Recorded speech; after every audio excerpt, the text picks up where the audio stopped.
Back here courtside at Kirby Sports Center, Matt Providence now joined by head coach Fran OHanlon. Congratulations on the victory. And in this one, it was 22-20 at one point. You guys exploded. What was the reason for the explosion? I think Joey Tazinski, Bryce Scott, and Zach Roofer kind of turned up the defense at that point. And we got a couple traps, a couple turnovers. And that was the turning point right there. We kind of built a comfortable lead. And from there, we coasted a little bit. You know, your point guard had a tremendous game against Sacred Heart, and then Nick Linder had a big assist total again today. Now, he doesn't score any points, but he had 12 assists against Sacred Heart. He had another 9 tonight. What do you like about his game this point of the year as a sophomore compared to maybe where we were a year ago when he was a freshman? Well, he's playing with more confidence right now. He has an idea what we're all about, what we're trying to do. He has some good weapons around him in Tazinski and Heinrich, and he's finding those guys. If I have one criticism of Nick, I think he could take a few more shots. He's a really good shooter, and he works very hard at it. So he's passed up some open shots, but you can't argue with 9 assists, 12 assists. You know, I'm sure the guys that are around him are happy with all those assists. Yeah, they're happy with the shot selection or lack thereof. But now, you had a start today from Matt Linowski, a freshman. 9 points, 11 rebounds, a motor that didn't seem to stop. What did you like most about what you saw from your freshman here in a starting assignment tonight? Well, as I said, a motor that doesn't stop. You know, he just comes, he plays hard as he can, he's on the floor, he's on the boards. He's not the most athletic kid, but he just works as hard as anybody we have. No one would ever think that a Fran OHanlon team would not would overlook an opponent and have a trap game, which obviously this wasn't. You guys came out here and played well. But talk about now the excitement of gearing up for a trip down to Kansas to take on the Jayhawks. Well, we're not in Susquehanna anymore. You know, we're Toto. I love it. So, you know, obviously it's going to be a lot different. This game was one of those games we wanted to play well. We're coming out of exams. We haven't played in 8 or 9 days. Our practices have been very sporadic because of that. We've given them a number of days off. And I think they still have, you know, some cobwebs up there from all the studying they've been doing. So this was a good game for us. Hopefully we get our legs under us. And now, obviously, we're playing one of the top teams in the country. Well, an unselfish game, a full box score, a lot of contributors. Congratulations on the win, and good luck on Saturday. Thank you. All right, that's Fran OHanlon. And we're going to step aside here and bring in Matt Linowski. Matt, you get your first start tonight. Did you know that you were going to be starting when you got to the clubhouse today? Well, during film, he had me go over the scout and whatnot, and that usually determines who's starting, and he called on me, and I got the call. So, what did you like about it? Was it like a refreshed sense of now I really got to strap it on as a freshman and earn my stripes? You know, my teammates are behind me. Like I was excited. I'm ready to go, and I had everyone behind me. It was good. Everybody that describes your play talks about this motor. This motor, you had 9 points, 11 rebounds, which was a career high. Congratulations. Talk about your style of play and what it's like to get out here and execute at the college level. Ever since I was young, I was taught to go as hard as you can no matter what circumstances, and I have done it my whole life, and it's working now, so I'm going to keep on doing it.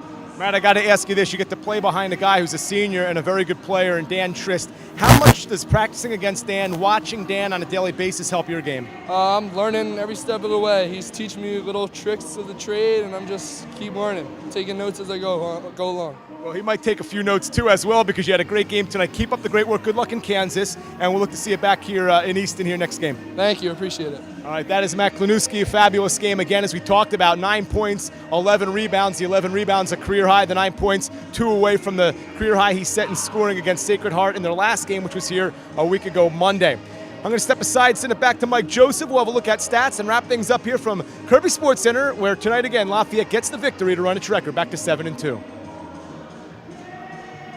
Well, thank you, Matty. Lafayette wins it 91-66, but you can see the field goal percentage. Lafayette took close to 60 shots in the game. Their free throws were fantastic. You see 16 for 17. And look at how many times Susquehanna got to the line, just 5 times the entire night.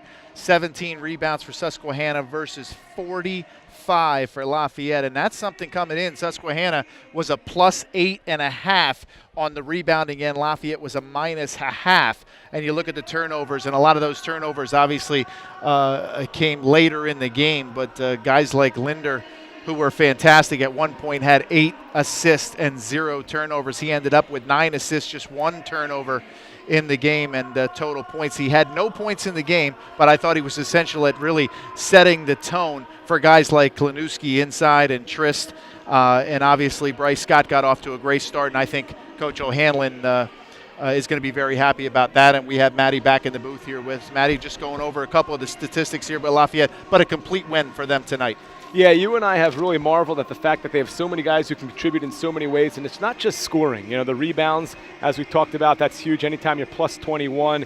Early on they had some early turnovers, but then finished with just 12. And you could take that. They were plus 2 turnovers, but you can't argue a Fran OHanlon team that shoots as well as this one does, 45% from the floor, 40% from downtown.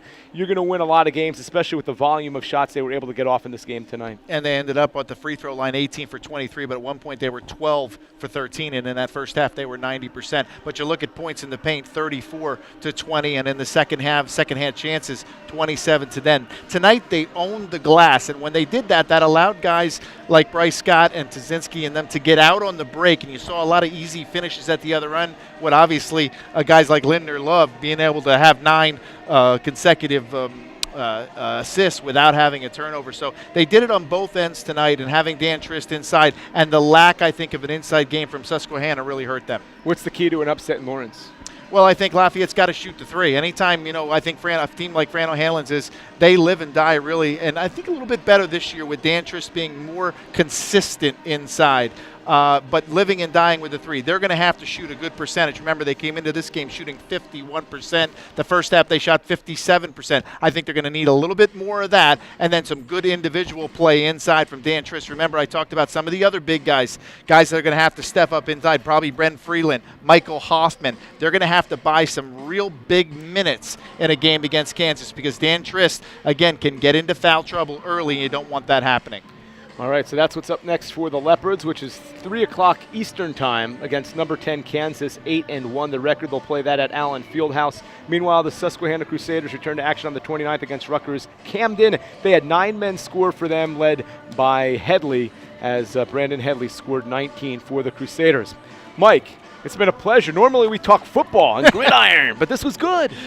I'm not used to a ball that bounces. I need a ball that actually you can throw. It's a little oblong, but, we finished with that beautiful Lafayette win over Lehigh 27-7. I've been a little bit they put me away. They put me away in the closet. They take me out when they need me. But I tell you what, being here in this beautiful stadium right now, Lafayette in Kirby Fieldhouse, they had a good win tonight, and they're off to a fantastic start. Well, I'm in the same boat. So we both were able to step out tonight and watch Lafayette get the victory to go to 7-2. Susquehanna falls to 6-3. We want to thank all of our cameramen and women for the exquisite job they did tonight on the Lafayette Sports Network, and of course our producer Brooke Eveler doing a fine job getting things running.